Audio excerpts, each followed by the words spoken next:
तो हम देखते हैं कि अकुमो ने ग्रैंड पीस्ट को वो सारी बातें बता दी होती हैं और अकुमो वहां से निकल जाता है।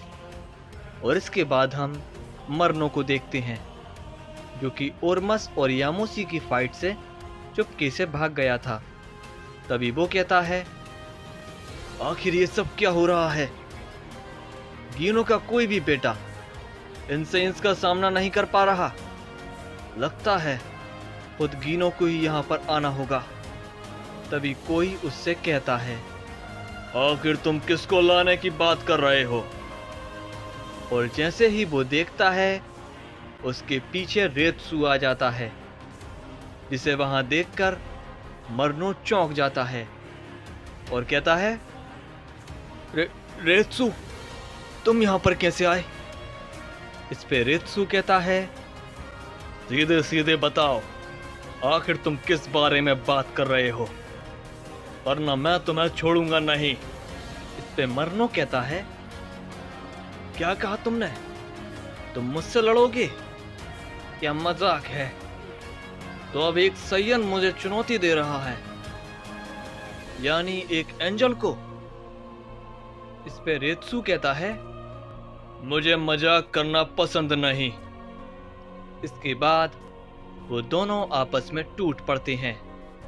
इसके बाद हम फिर से ग्योरा और जेनोगार को देखते हैं। तभी कायरा कहता है, ग्योरा मेरी लड़ाई के बीच में मत आओ, मैं इसे अकेले ही हरा सकता हूं।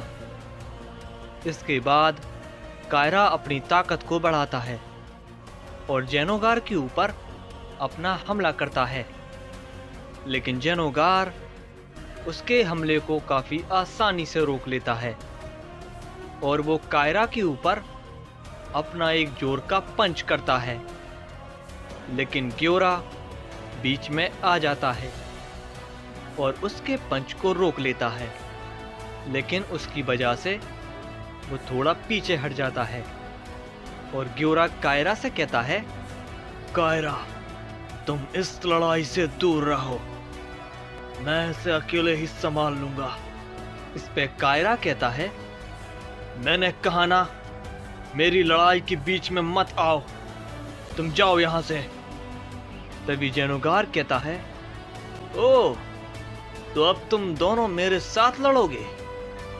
मुझे कोई फर्क नहीं पड़ता, मैं तुम दोनों को एक साथ ही खत्म कर दूंगा, देखते जाओ।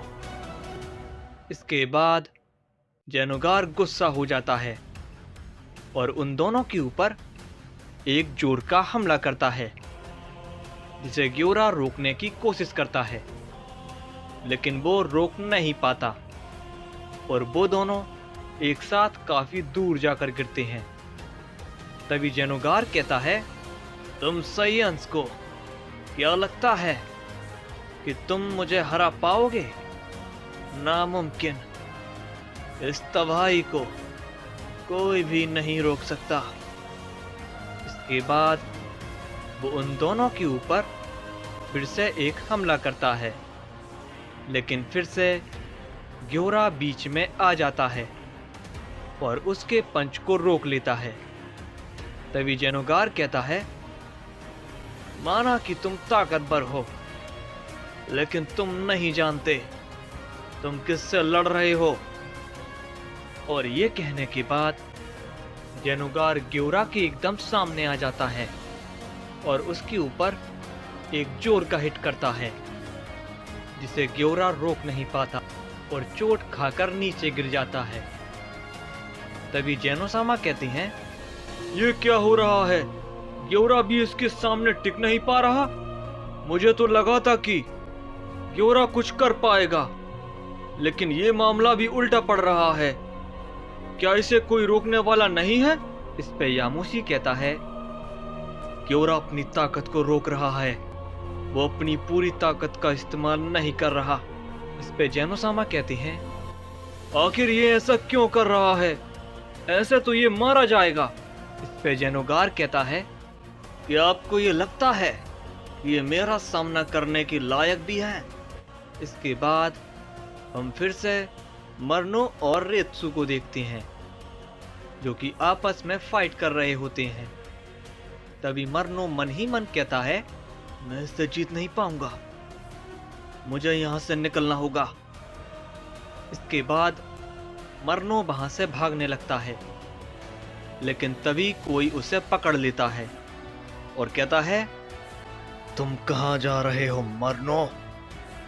और जैसे ही वो देखता है कि उसके पीछे अकुमो आ जाता है, जिसे देखकर मरनो बहुत ही ज्यादा डर जाता है और कहता है, अकुमो सामा, मुझे माफ कर दीजिए, मैं आपसे माफी मांगता हूं।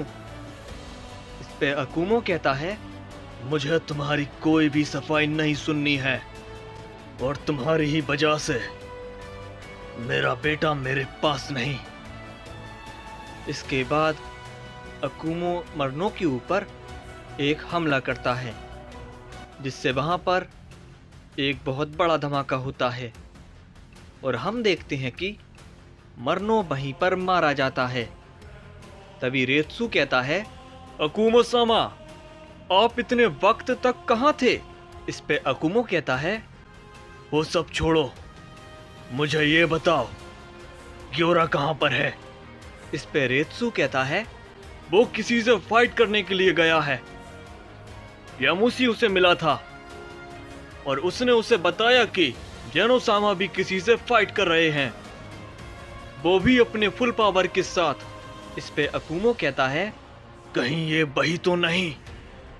जेनोगार, रेत्सु, हमें ग्योरा को जल्द से जल्द ढूंढना होगा, कहीं वो ना कर बैठे जिसके लिए मैंने उसे मना किया है, जल्दी करो। इसके बाद हम फिर से ग्योरा और बाकी सभी को देखते हैं।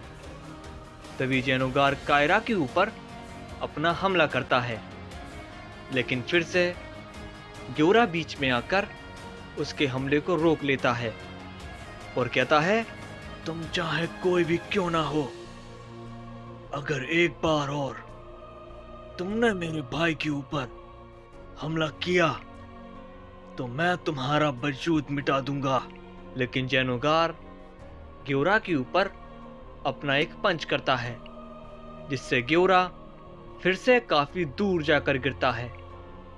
इसके बाद जेनोगार एक हमला कायरा पर कर देता है, लेकिन इस बार ग्योरा बीच में आकर उसके पंच को पकड़ लेता है और कहता है, मैंने कहा था ना, मेरे भाई से दूर रहो। लेकिन ये बात तुम्हारी समझ में नहीं आई, तुमने मुझे वो करने के लिए मजबूर कर दिया है जिसे मैं यूज करना नहीं चाहता था। इसके बाद ग्योरा अपनी पावर को बढ़ाने लगता है, जिसकी वजह से आसपास के यूनिवर्स कांपने लगते हैं। इस पे यामोशी कहता है, क्या ये क्या है? ये अपनी वही ताकत का इस्तेमाल तो नहीं करने वाला? और हम देखते हैं कि वहां पर एक बहुत बड़ा धमाका होता है, जिसका असर काफी गहरा होता है, जो कि सभी लोगों को महसूस होता है। और ये ताकत अकुमो और रेत्सु को भी महसूस होती है। तभी रेत्सु कहता है, अकुमो सामा, आखिर ये कैसी ताकत है? इस पे अकुमो कहता है, ग्योरा ने वही कर दिया जिसके लिए मैंने उसे मना किया था, उसे हमेशा रोके रखा। जल्दी करो रेत्सु, कहीं हमें देर ना हो जाए। इसके बाद हम फिर से ग्योरा को देखते हैं, जो कि अब आखिरकार अपने मोर्डियल फॉर्म में आ जाता है।